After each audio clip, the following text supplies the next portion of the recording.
കായംകുളം നഗരസഭ 4-ാം ward Congress committee Mahatma Gandhi കുടുംബസംഗമം നൈനാരത്ത് Muhammad കുഞ്ഞ് നഗറിൽ നടത്തി. KPCC രാഷ്ട്രീയകാര്യ സമിതി അംഗം ജോൺസൺ എബ്രഹാം ഉദ്ഘാടനം ചെയ്തു. കായംകുളം നഗരസഭ 4-ാം വാർഡ് കോൺഗ്രസ് കമ്മിറ്റിയുടെ നേതൃത്വത്തിൽ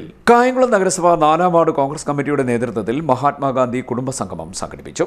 നൈനാരത്ത് മുഹമ്മദ് കുഞ്ഞ് നഗറിലാണ് പരിപാടി സംഘടിപ്പിച്ചത്. KPCC രാഷ്ട്രീയകാര്യ സമിതി അംഗം ജോൺസൺ എബ്രഹാം ഉദ്ഘാടനം നിർവഹിച്ചു. ഇന്ത്യൻ നാഷണൽ കോൺഗ്രസ് ദേശീയ പ്രസ്ഥാനമാണ്.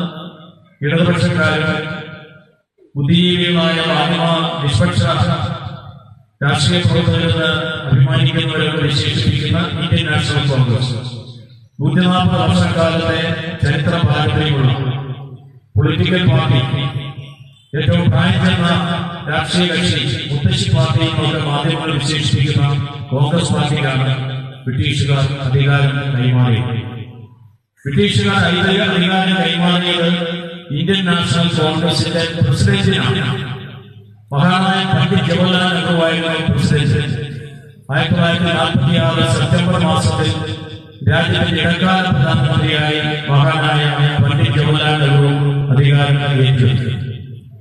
ഈ രാജ്യത്തിന്റെ ഭരണഘടന രീതിയുണ്ടാക്കി ഇന്ത്യ ഒരു ജനാധിപത്യ മതേതര ബഹുസ്വര റിപ്പബ്ലിക് ആകാൻ തീരുമാനിച്ചത് ഇന്ത്യൻ നാഷണൽ കോൺഗ്രസ്. മഹാത്മാഗാന്ധി ലോകത്തിന് പ്രദാനം ചെയ്ത ഏറ്റവും വലിയ സമുദായമാണ് അഹിംസ. അഹിംസയിൽ അധിഷ്ഠിതമായ ഒരു പ്രത്യയശാസ്ത്രം ഈ രാജ്യത്തിന് രൂപപ്പെടുത്തിയെടുത്തത് മഹാത്മാഗാന്ധിയുടെ നേതൃത്വമാണ്. ഒരു രാജ്യത്തിന്റെ ആഭ്യന്തര നയത്തിന്റെ പ്രതിഫലനമാണ് വിദേശ നയം. ഇന്ത്യയുടെ ആഭ്യന്തര നയം എന്ന് പറയുന്നത് സഹിഷ്ണുതയാണ്.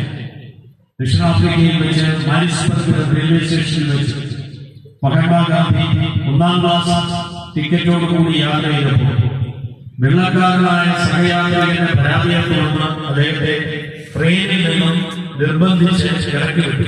പെട്ടിയും കിടക്കുകയൊക്കെ ട്രെയിനിൽ നിന്നും പുറത്തേക്ക് വലിച്ചടിച്ചു. ആ മാരിസ്ബർഗ് റെയിൽവേ സ്റ്റേഷന്റെ കറുത്ത് പ്രതികരിച്ച പ്ലാറ്റ്ഫോമിൽ ഇരുന്നുകൊണ്ട് മഹാത്മാഗാന്ധിയുടെ മനസ്സിലൂടെ കടന്നുപോയ സമ്മിശ്രമായ വികാരത്തിന്റെ പ്രതിഫലനമാണ് അഹിംസ. അവരോട് ക്ഷമിക്കാൻ തീരുമാനിച്ചു.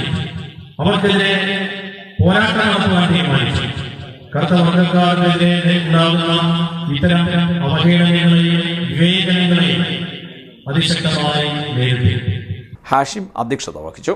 കൊച്ചുമോൻ നൈനാരത്ത് സ്വാഗതം പറഞ്ഞു. ബ്ലോക്ക് കോൺഗ്രസ് പ്രസിഡന്റ് സൈൻലാബ്ദീൻ, മണ്ഡലം പ്രസിഡന്റ് റസാഖ് വള്ളിയിൽ, റഷീദ് നൈനാരത്ത്, നൌഫൽ ചെമ്പകപ്പള്ളി, നിസാം കാവിൽ, അൻസാർ കോട്ടപ്പുറം, ഹാഷിർ പുത്തൻകണ്ടം, മരങ്ങാട്ട് മോഹൻകുമാർ എന്നിവർ പങ്കെടുത്തു. CDNet news, Kayamkulam.